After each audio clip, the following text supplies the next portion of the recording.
All right. So this time we're talking to a good buddy of mine, Jonathan Vasquez, in a resort community, Big Bear, California. So, Jonathan, why don't you introduce yourself? Tell everybody who you are, not your resume. We'll get into that. Tell us who Jonathan is. What's Jonathan all about? Okay, awesome, man. Thanks again for having me. Sure. I'm stoked to be here with you. Um, so my name is Jonathan Vasquez. I am 32 years old. I was born and raised in San Diego, and just love the outdoors. And moved up to Big Bear in 2008, kind of on a whim at the moment. It was, go to college and do what all my friends were doing, or go explore and enjoy life a little bit, right? So I moved up to Big Bear in 2008, and just got to know the town, got to know the people, and been here, gosh, 13 years, and met my wife up here a couple years later. Awesome. And been married 10 years, going on 11 here in February. My daughter is going to be 10 here pretty soon. My son will be 8, and I'm a family man. I love my wife, love my kids, and really everything I do kind of revolves around my, long time vision of having, a great family and marriage. And we love the outdoors. I love rock climbing.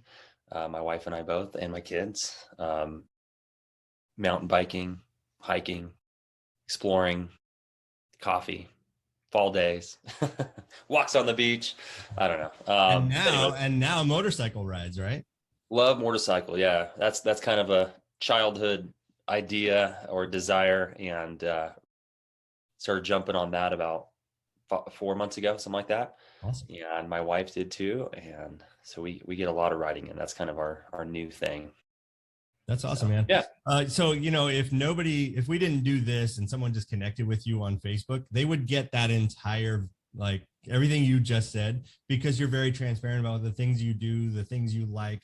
You're very, outspoken about your relationship and your kids and all the things that you love. And so that's why I love connecting with you, not only a personal level, but also on social media. I love to see all the stuff that you're doing. It's awesome. Oh, thanks, man. So tell us how you got into real estate. So it actually goes back to 2007. I graduated high school early. I was given the option to finish and walk with everybody else, or work hard and finish early. And I was game for, finishing and work, early and getting started with life. Mm-hmm. And so I got my real estate license right after that.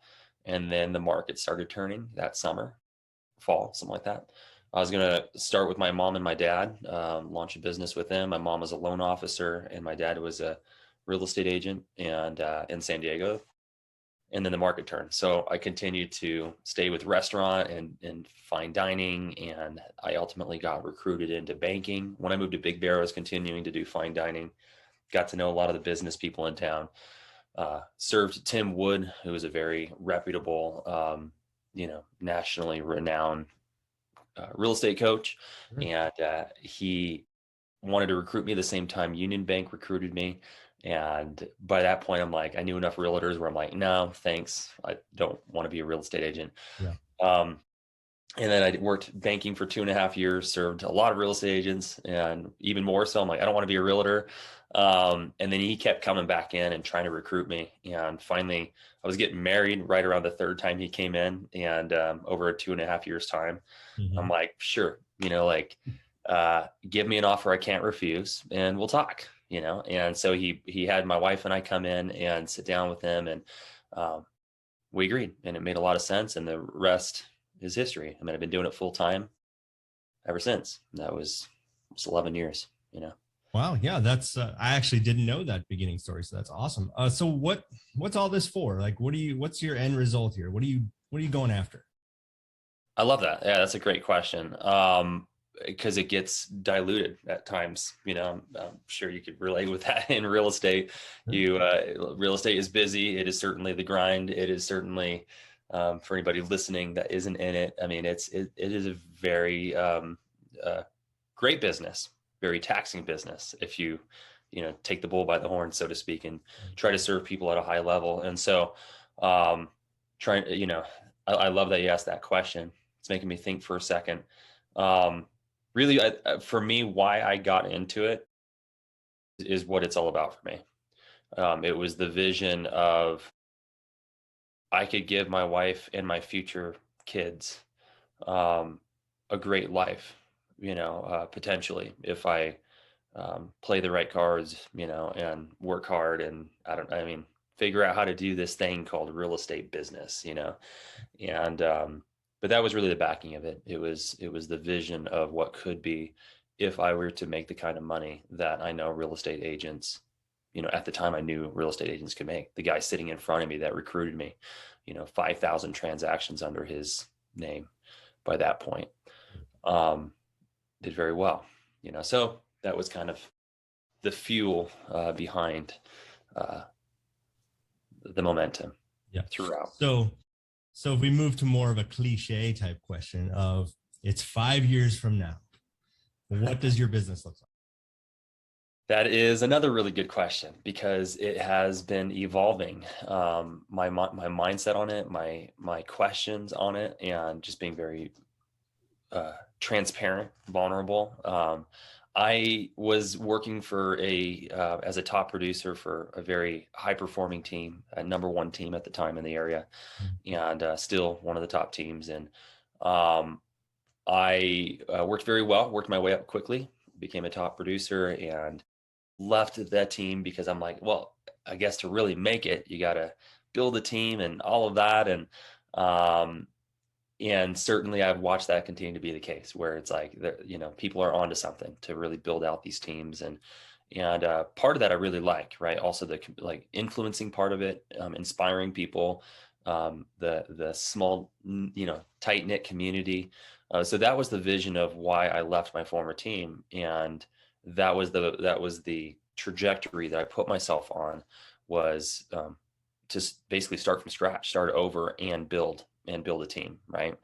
That I could influence and help others in the way that I was helped in my initial years. So that is still the way, where I'm headed. But at times I've questioned, because I've been solo now for a couple of years. And, at times I still question that, do I want to do that? Or do I want to stay small and maybe have an assistant? And so I don't know, man, that's a good question. I could see myself, continuing to build out, with the original plan. And, that's the direction I'm heading in. So the funny part of what you just said is staying small, meaning you're just basically doing this all on your own. So let's give everybody a little bit of an insight on your production. What is staying small to Jonathan? Because your production is not small. You're just doing all this on your own. So let's talk about your production real quick. So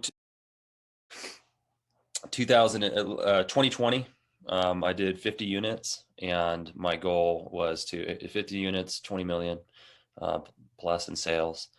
And my goal this year was to serve more people and start building out that team. I did not build out the team, but I did serve more people. Right. Year to date, I have served 53 people, 23 million in sales year to date.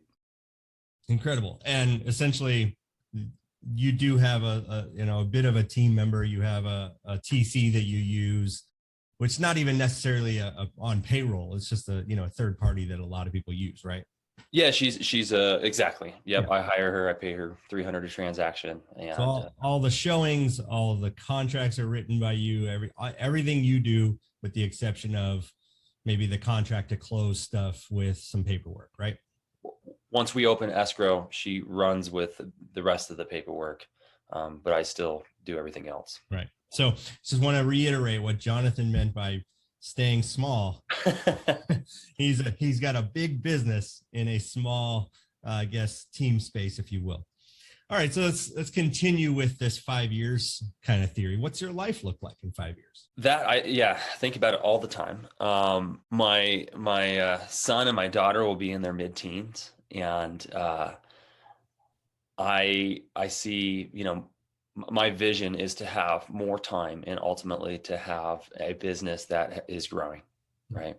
and a flourishing relationship. It's been a great 10 years, challenging 10 years, but that's made us what we are, right? And so yeah, 5 years from now, I see having an amazing relationship with my kids and my wife, and having greater influence in the world around me, and bringing in, and from a financial standpoint, you know, having multiple streams of income. The goal is 7, right? For most financial gurus, right? And that's my goal too. Because more residual income, the more freedom I have, right, with my family, and that's really what it's all about.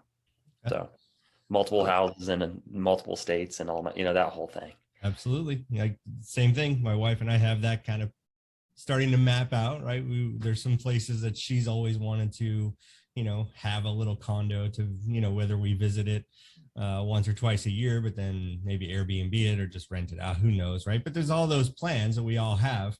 And it sounds like you're on that track as well. So let's get a little more tactical. So when I first met you, you were talking to this small group that we were in about how you communicate with clients. And so the question is, how do your clients experience you? And I think that you have a pretty unique, it's not crazy, like nobody can do this, just about anybody could do it, but you take it to such a level and it makes it so personalized. So tell everybody about your client experience. How do people experience you when they're working with you? So by the way, 100% of my business is referrals. I haven't spent $1 on leads. Yeah, I think in 2 years, maybe a little bit there at the very beginning. And so around that, like what is it that creates that, people wanting to refer out and people wanting to come back and all of that. In answering your question, I mean, I think that is where it ultimately leads to, and answering that question is honesty, vulnerability, communication. You get what you get. What you're seeing right now is what you get. Whether we're in business or we're having a glass of whiskey and in the evening or whatever, right, at my house, over for dinner or whatever. But with that, I mean, I really work very hard to continue to fine tune my communication skills. And I think communication, for me, what that means is, part of it is knowledge, right, and experience, and relaying that in a tactful way. But the other part of it, more importantly, is hearing and then reciprocating, right, what you're hearing, hearing and then relaying back what you're hearing. And so from the very beginning, like, I'm big on setting expectations. Very beginning, I kind of have a 3-prong approach: excite them with information, and ask a lot of questions, get on a very personal level very quickly. And that's usually the first thing I start with. Before we even talk about business, before we talk about their goals, it's like getting to know them, like as if we bumped into each other at a coffee shop, right? Okay. And then we start to get into their vision, and I really try to dismantle that in their mind with them. And that's where they start getting excited. And then I provide them lots of information that helps connect the dots for their vision. Because a lot of times with a vision, you just don't know how to get there, right? And so that's where the knowledge comes in. And so by providing that to them, and then, so it's really more of a 4-prong approach. And then I finish usually with, okay, here's what you can expect with me, expect working with me. And there's usually about 4 things that I go over with them on that. And by the time we're done, it's a very fine-tuned, polished stage to build a relationship off of. Yeah. And one of the things that I love that you were talking about is how you can keep in communication with them, like via video text, right? You'll just shoot, be driving by, a past client's house they're just Airbnb-ing that out, and they live maybe down here where I live, down in Orange County or somewhere else. And you're just like, hey, I was just thinking about you, drove by the place, looks great, something like that, right? Tell people about some of those things that you do. Yeah. So the video thing is huge. I started doing that years ago because we were trying things like BombBomb, which BombBomb's a great resource, not bagging on them, but it didn't feel authentic enough for me. It still was email. And I started seeing just, I don't know, maybe because I'm, part of the millennial, generation. It felt like it was going on a trajectory like emails, right? Because that was the big thing, email, email, email. And in my mind, I'm like, text message, that's like where the world's going. And so that goes back maybe 5-6 years ago. And I stuck with text message. I tried everything on the bomb. I tried the whiteboard, I tried all that. And so that was the season really when I started picking up this whole text thing. And then I was like, I need to keep taking this further. I want to see their face. People want to see my face. And it allowed me to touch a lot more people, right? To contact a lot more people. So where it would take maybe half a day to go through a list of, 30 or 20 or 50 or 100, whatever your number is, right? For me, it was like, how can I hit a lot more people? It feel authentic when they receive it in and around their busy. So I could hit, 10 in 10 minutes, like with a video message. And I was noticing that the open rate on that was tremendous. I always got tremendous feedback, like, oh my gosh, and from real estate agents too, like, this is brilliant. I'm going to start using it. And so so that's why I did it, was to create the personal touch and hit as many people as I could. Right. And then as I started strategizing on that, like, how can I systematize this more, right, to stay memorable and in front of people? That's where I started adding in the system of, okay, if I drive by someone's house, Jonathan, like, let that trigger your mind to video message them or text message them, so I do both. And driving by your house, it's like, hey, hey, Mark, if you had your place up here, like, hey, Mark, just thinking about you. They don't need to necessarily know that I'm driving by their house, right? But hey, just thinking of you. Hope you're doing well. Hope you're having an awesome week. Please let me know if there's anything I could do for you. Or, other ones. It's like, hey, your water valve, it's wintertime, like, you want me to run over and shut your water off, because they're not always thinking about that, that most of them don't live up here. So it's little touches like that. Yeah. Sure. Did that answer your question? Oh, 100%. 100%. So let's just say you and the wife decide we're going to pick up and move, I don't know, to a new market, Denver, Texas, I don't know, pick one, or the market shifts in an insane way like it did before and things change. If you had to start completely from scratch, if you lost it all, had to start from scratch, would you do anything differently, or would you just go back to everything that has worked for you to get to where you are today? I love that question. And I've thought about that. We're looking at other markets, to expand in, or move to, we consider that. And I honestly, I would feel very comfortable starting from scratch, and it's not that I would just because some of it was trial and error. Some of it was just trying and innovating. And we haven't even talked about all that stuff, like constantly trying to innovate and seeing what sticks, just throwing stuff at the wall. Right. And video thing is definitely one that has stuck, and I will always do, until the next, cool tech. Right. I would definitely do the same thing, but I would do it more refined now that I am more refined on it, and much more systematic to get the snowball rolling much quicker and getting bigger much quicker. Right. Yeah. And so let's just take off of what you just said. So what was maybe something you tried that literally was a bust? And maybe we can help some agents out here that are trying different things, not getting their business off the ground. What have you tried that didn't actually work out for you, and you just kind of felt like you were beating your head against the wall? So here's one thing, and it might seem like really simple, but it took me a while to kind of get it. So for me personally, emails was one of those things, right? Constantly just trying to stay in touch with people via email, right? Like, and get them responding. Well, I'm like, okay, I'm out in the field all day long, and that's where I want to be. Like, I don't want to be stuck in front of my computer every second waiting for that email response, right? I'm like, this is highly inefficient for me. And so, that was one of the things for me was like emails and like sending out listings. And I'm like, what would it look like if I made people come to me? Like, even with the properties. And that sounds crazy, but I'm like, what would that look like? And so, really, this only goes back about, since and part of it was in response to just the crazy intensity of the market, right? I'm like, I need to figure something out where I could still serve people at a high level and serve a lot of people, high volume. But snail mail, like it's like is what email felt like to me, right? And communicating through that. And then emails would get lost because of all the other spam too. So I'm like, this isn't good. So I started changing the script, or I'm not scripted, but I started changing what, going back to like the expectations in that very first conversation, the 4-prong approach that I take.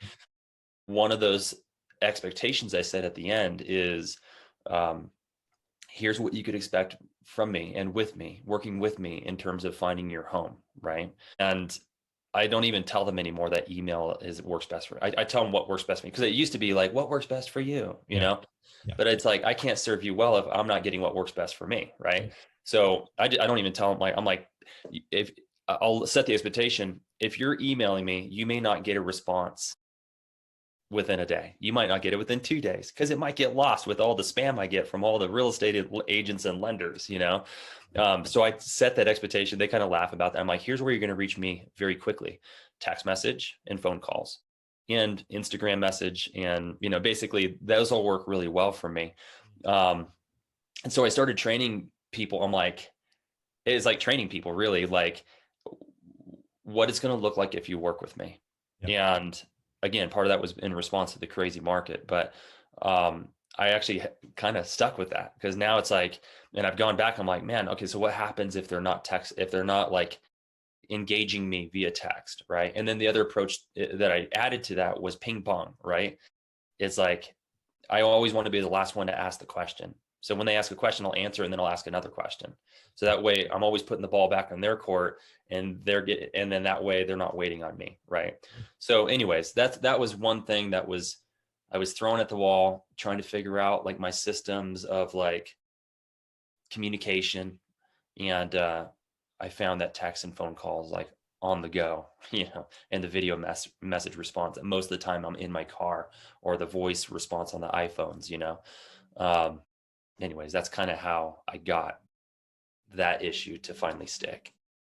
Yeah. And so kind of wrapping this up, you would basically point to your kind of 4-pronged approach process. Let's just say you're going to list a property. You sit down with a seller, you never met them before.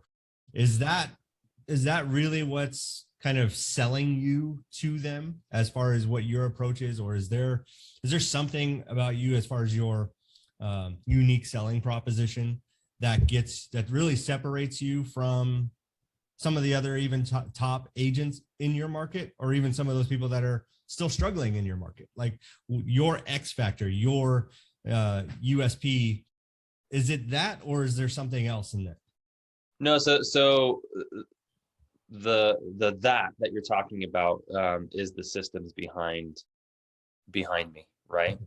And a lot of that, as I was going over that, I was envisioning the buyers, right, that I connect with.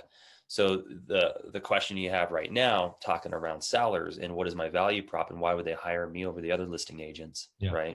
I think the one thing that does connect between buyers and sellers and why they continue to choose me is the authenticity and the attention to detail, which is backed by my systems, that I've just fine-tuned over the years. So yeah, authenticity, attention to detail, and in the communication, I would say, like the authentic and professional communication is that's the feedback I get most often, and then it shows up in my reviews, and that's a common thread. Yeah. And it's obvious. I mean, if anybody just spent any time getting to know you, you're one of the most genuine people anyone can meet, like just in general. And then in business, as we know, there's some people in our industry that constantly want to butt heads with each other. Right. Where there's the approach of just being a good person, a good guy, an easy person to work with, not getting walked on, but at the same time, having that bringing that genuineness to your business, not only with your clients, but also with agents. And I think that that's a really big part that sets you apart from other people. So I've been happy to know you. You actually, just to let you know, anybody listening, if you have a referral to Big Bear, Jonathan, white gloves it every time. He handled a great referral for me recently from one of my neighbors, and he does a really great job. So I will post your information here. So anybody that has a referral to the Big Bear, resort area, Jonathan's your guy. And I think it's been great getting to know you and your business today. And any closing thoughts? Thanks, man. I appreciate that. Closing thoughts, I would say, continue to be true to yourself. It's a crazy world out there. Give yourself space, right? And I'm not just talking to you, I'm talking to our listener, right? Give yourself space to breathe and to grow, right? Because we high producers, many of us are, most of us are in real estate, or desire to be. It's easy to lose ourselves in the grind, in the hustle. And if we lose ourselves, ultimately that's a whiplash effect waiting to happen. And the world needs us to be our best self, right? The best version of ourselves. So the only way we're going to upgrade is if there's space to upgrade, right? And we got to give it to ourselves, whatever that looks like. So creating boundaries, for me, it's in the morning. If I don't get my hour and a half in the morning before the world wakes up, sets the tone for the rest of my day. And so we all need to give ourselves space. Yeah. Absolutely. Those are some amazing words of wisdom for life right there. So I appreciate it. Thank you for joining me today on this. And hopefully we helped out some agents out there today. Sweet. Thanks for having me, Mark. Appreciate you, man.